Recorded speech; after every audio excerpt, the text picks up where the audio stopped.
magnesium deficiencies. Magnesium deficiency, effects of magnesium deficiency. Chemical causes of affect depression. personal life.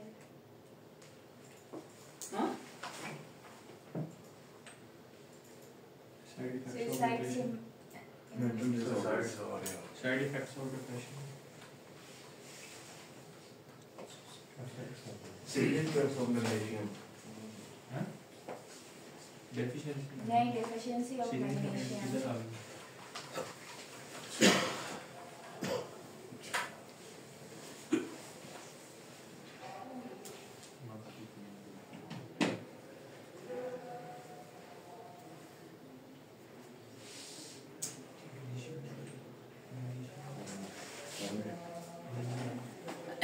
ठीक है।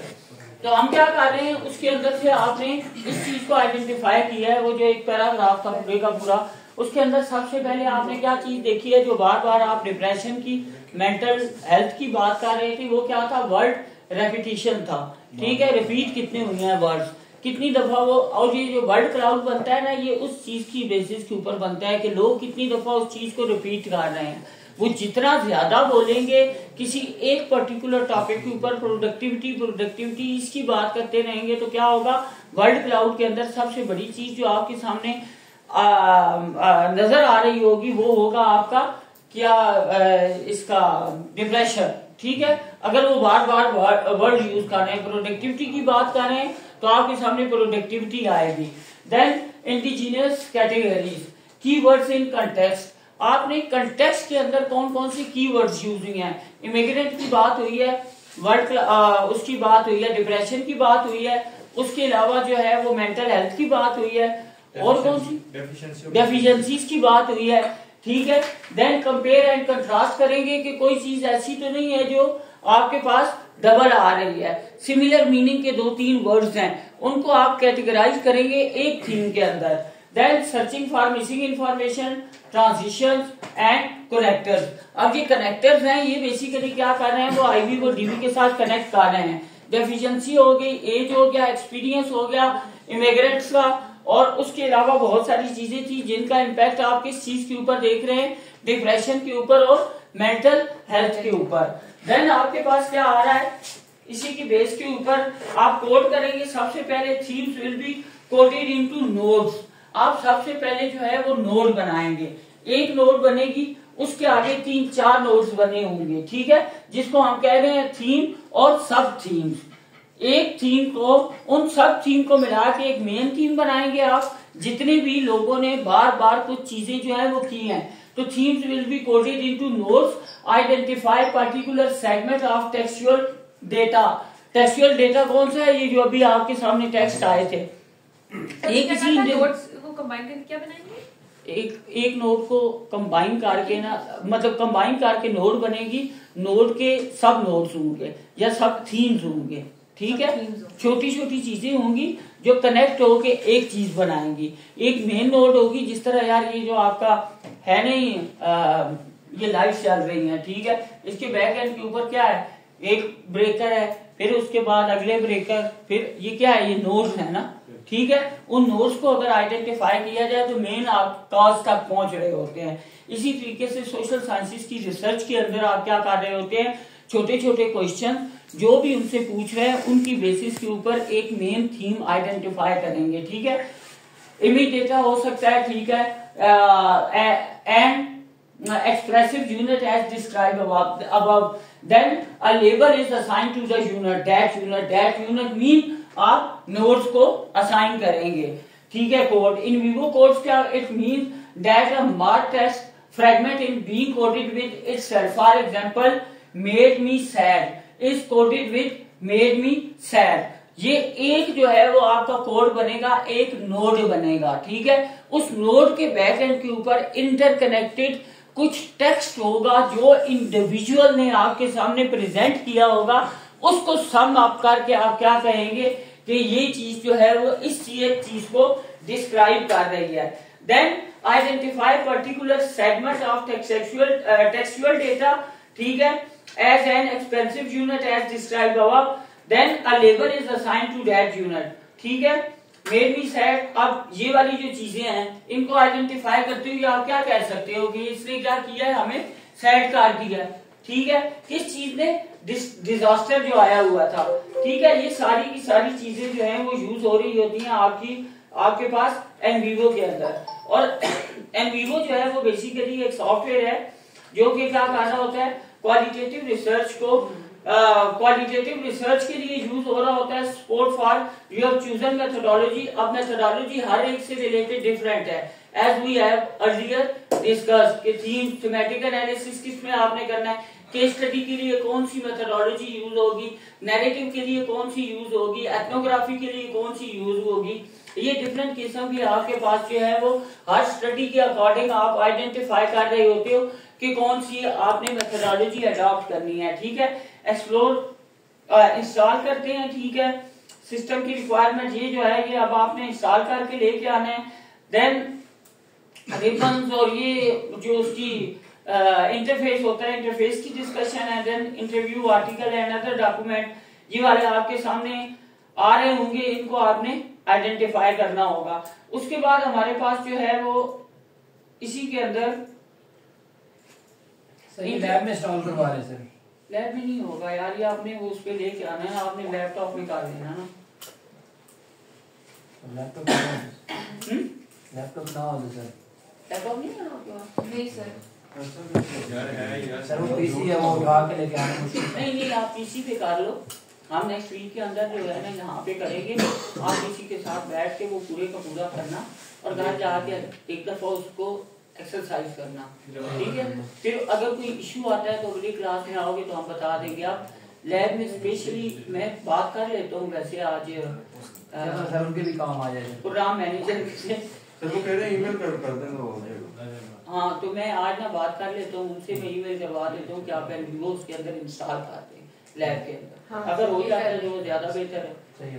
ठीक है, हमने वैसे आज जो है ना वो अब इसमें पावर बीआई लैब के अंदर है, लेकिन लैब में कह रहे हैं कि कल वो है टेस्ट है तो उसके लिए सेटअप कर रहे हैं वो लैब तो वो फ्री नहीं है।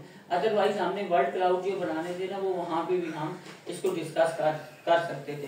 तो ये आपका जो है वो रिस्पोंडेंट 2 है, उसने हैं जीपी लैब में नहीं है, वो फ्री है। तो फिर जीपी लैब में कर लो क्लास, ये इसके बाद वो लैब ब्रेक के बाद सर देख लेते हैं। ब्रेक के बाद देख लो, वो दिखा देंगे। वहाँ पे तो वो भी होगा, क्या कहते हैं पावर बीआई भी होगा उसमें। ठीक है, ये अब यही वाले जो रिस्पोंडेंट थे ना इनकी बेसिस के ऊपर हम क्या करेंगे, वर्ड क्लाउड को आइडेंटिफाई कर लेंगे कि ये कैसे बना रहा है। ठीक है, ये अब कुछ और डॉक्यूमेंट है जिसमें आर्टिकल्स वगैरह, ठीक है, ये पिक्चर्स थी जिनको हमने देखा था। तो ये अब कॉजेज हैं। ठीक है, ये आपने जो अभी तक सारी की सारी बातें की है ना वो वाली, उसके अंदर से अगर आइडेंटिफाई किया जाए ना तो नेगेटिव थिंकिंग हो गया, लॉस हो गया, sense of failure, stress, brain chemical, ठीक है, genetic factor, effect of illness, ageing brain and gender issues, ये सारी की सारी चीजें जो है वो आप फाइंड आउट कर रहे हैं, थीम्स आइडेंटिफाई कर रहे हैं on the basis of these documents. ठीक है, तो हम लोग लास्ट टाइम जो है वो डिस्कस कर रहे थे जिन चीजों को उसके अंदर हमने कहा था कि रेपो आपने बिल्ड की। ठीक है, और participant in the sample phenomenological research के अंदर कौन से होते हैं, पर्पसफुल सैंपलिंग जो है वो आपकी most of the time use होगी। और पर्पसिव सैंपलिंग को हमने क्या कहा था, कौन सी होती है, पिछली जो हमने डिस्कस किया था,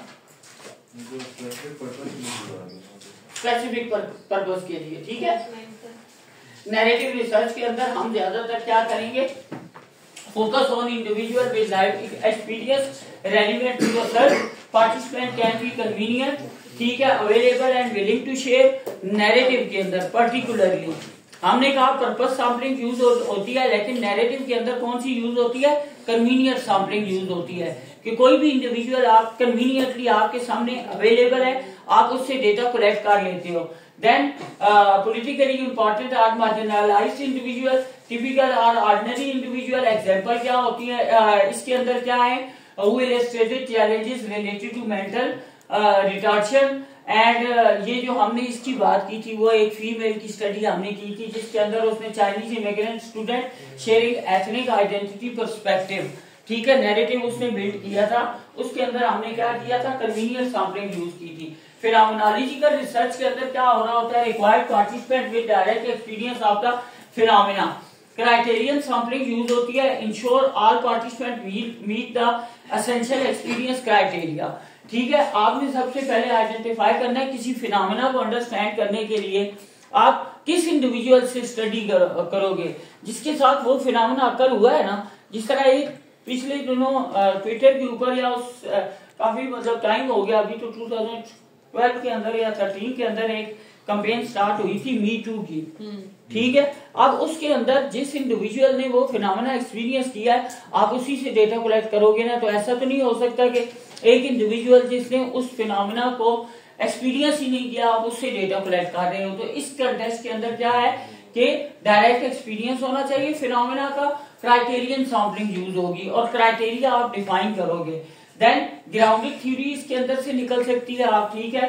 participant selected to develop theory systematically, ठीक है। एक सिस्टम को यूज करते हुए आप क्या करोगे, एक थ्योरी बिल्ड करोगे थ्योरेटिकल, और ग्राउंडेड थ्योरी के अंदर क्या हो रहा होता है, थ्योरेटिकल सैंपलिंग यूज हो रही होती है, ठीक है। आपने थ्योरीज को सैंपल करना है कि कौन सी थ्योरी आपने आइडेंटिफाई किया जो आपके उस कंटेस्ट के साथ आ रही है। प्रोडक्टिविटी की हमने बात की, वर्क लाइफ इंटीग्रेशन की बात की, तो आप उस चीज को आइडेंटिफाई करोगे कि जो उसके साथ इन लिंक्ड है।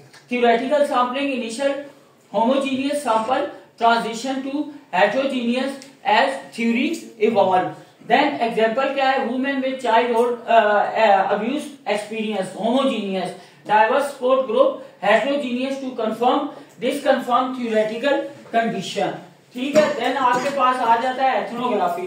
एथनोग्राफी जो स्टार्ट होती है बेसिकली आपकी cultural group and employees big net approach use हो रही होती है, broad initial engagement, criterion sampling use होती है। इसके अंदर भी selection based on demographic, cultural role और behaviour and opportunistic sampling adopting as the study progress. Case study research के अंदर preference for extreme or unusual cases in collective studies and maximum variation sampling, ensure diverse representation and multiple perspectives। उनको आप identify कर रहे होते हो।